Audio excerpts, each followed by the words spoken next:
creating a whole section of second-class citizens whose rights are less equal than others.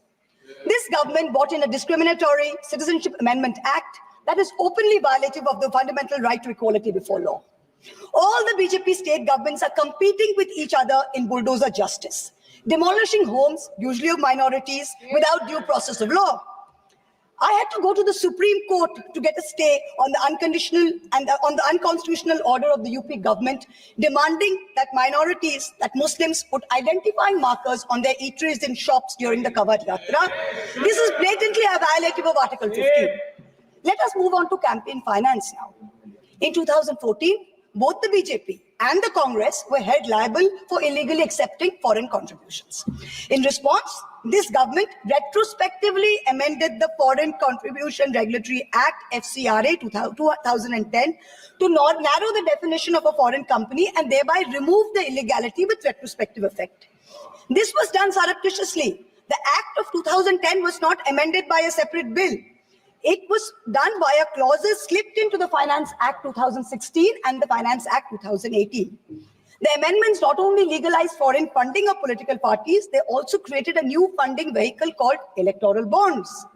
In 2017-18, the BJP got 97.7% of funds that were legalized by surreptitious changes to the campaign finance laws. When the electoral bond numbers came out earlier this year, we saw that the BJP had between 54 and 57% of the total amount raised in the past 6 years.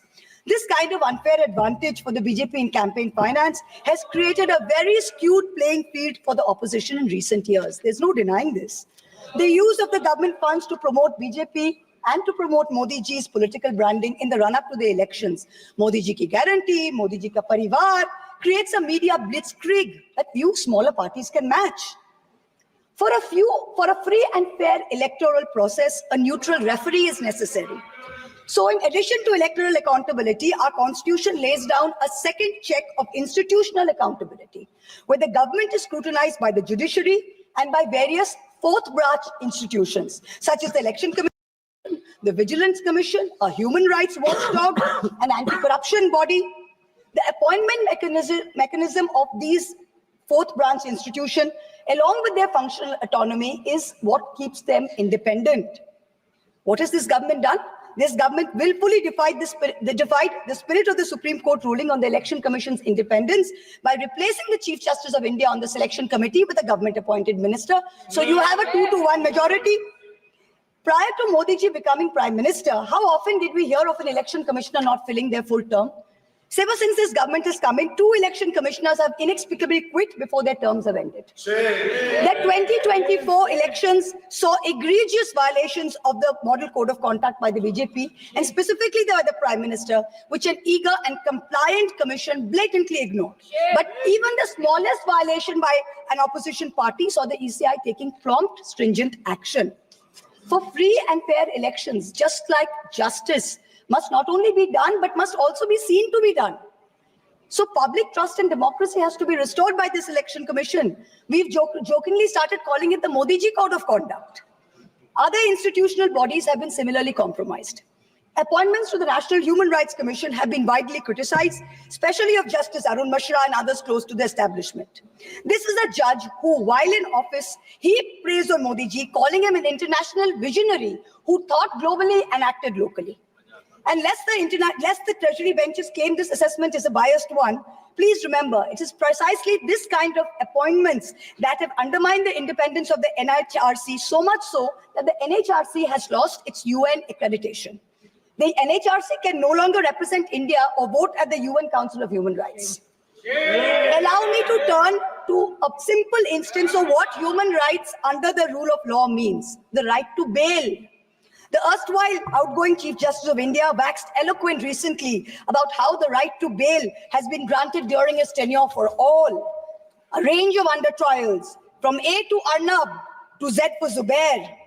His alphabet, unfortunately, seems abbreviated because it did not include G for Gulfisha Fatima, didn't include H for Hani Babu, didn't include K for Khalid Safi, didn't include S for Sharjul Imam, and U for Umar Khalid, and countless others.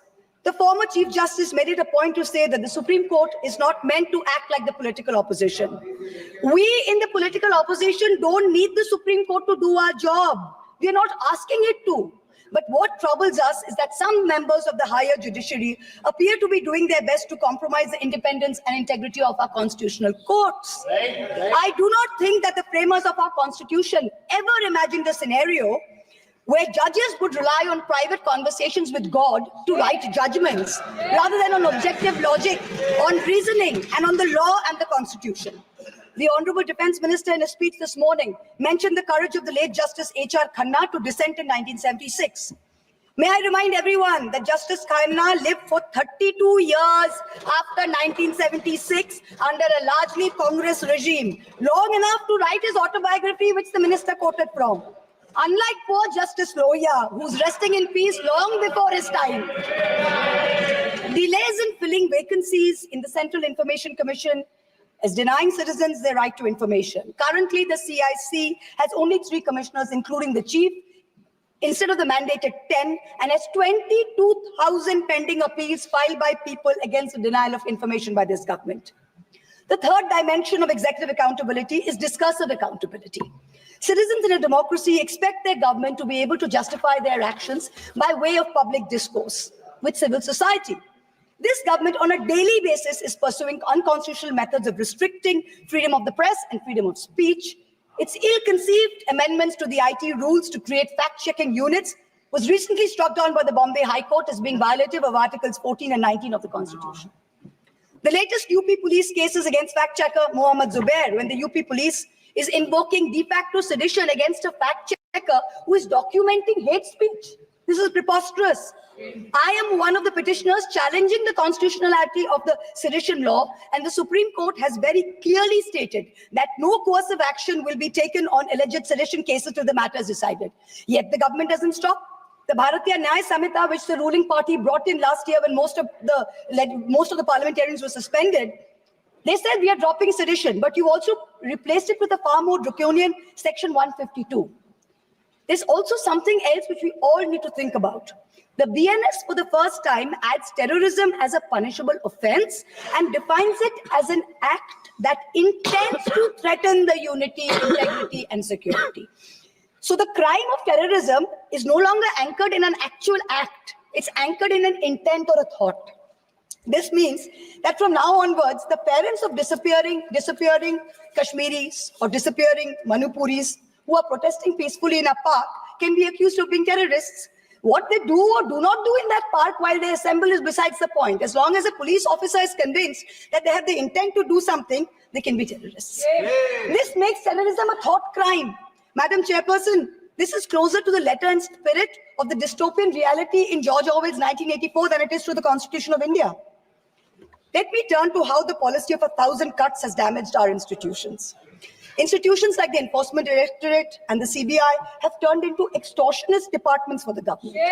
14 political parties approached the Supreme Court against the coercive criminal actions of these two agencies. 95% of cases by these two agencies are against opposition politicians. Since 2014, 25 opposition leaders facing corruption have crossed over to the BJP. 23 of them have got reprieves. 3 cases are closed. 20 cases are stalled. For years, the CBI was used to put pressure on NDTV and its promoters via a bogus case. Now that the channel's been captured, it's been sanitized, CBI says that there was never any case to start with. Airports and large infrastructure have been captured by crony capitalists by similar misuse of the ED and the CBI. In a cooked-up case against me, the CBI is wasting precious time and resources looking for a scarf and lipstick that a friend gifted me. These actions have cost India the first ever human rights violation by the Inter-Parliamentary Union in Geneva, the global body governing all national legislatures. After the abrogation of Article 370, there has been a flagrant crackdown of the constitutional rights of the people of Kashmir. Free speech and movement have been hampered. Passports cancelled without any pending cases. Never heard of it. Manipur, an integral part of the Union of India, seems to have a complete breakdown of constitutional machinery. The failure of governance is stark. The union government under Article 355 of the Constitution is obligated to assist states in the maintenance of law and order. In May 2024, in the Supreme Court, Solicitor General stood up and said the violence is subsiding. Yet, horrifying incidents are happening every day. I petitioned the Supreme Court in the Manipur violence case. Senior advocate Indira Jaisingh appeared for me. An expert committee was set up. But then after 27 or more hearings, there is no relief, there is no justice yet. Time constraints don't allow a more in-depth analysis, but it is crystal clear that this political executive for the past 10 years has systematically eroded democracy. It failed spectacularly on all three tests of constitutional accountability laid out by Professor Khaitan. Our constitution is bleeding from 1,000 cuts. Samvidhan khatre mein zarur hai. The need of this hour is to ensure that the idea of India survives in its purest form. This burden is heavier on some of us than on others. The judiciary and the media have a far greater responsibility in protecting our constitution than to normal citizens. History will not be kind to you, your lords and ladyships, if you falter. To every Chief Justice of India, past and present, I say this: yours is not to worry about your personal legacy. Yours is not to take directions from God. Yours is not to have a private family function turned into a televised circus with a political executive. The Constitution is your only God. The Constitution should be the only Atithi who should be in your home as your Deva. Attention-seeking divas do not leave legacies. Upholders and protectors of our basic sovereign rights will only be remembered. To the media, I say, you play a huge role in guaranteeing our democracy's survival. Live up to it. To taking a few liberties with Faiz Ahmed Faiz's immortal words, let me tell you. Sab taaj uchhale jayenge, sab takht giraye jayenge. Bas naam rahega Samvidhan ka. In conclusion, I pay homage to the 17 women of India's Constituent Assembly who laid the path for all of us like me to stand here today. And I would like to remind us of Vijayalakshmi Pandit's words. Freedom is not for the timid. Protecting our constitution in these harrowing times requires courage. Let us rise to it. We will succeed. Jai Hind.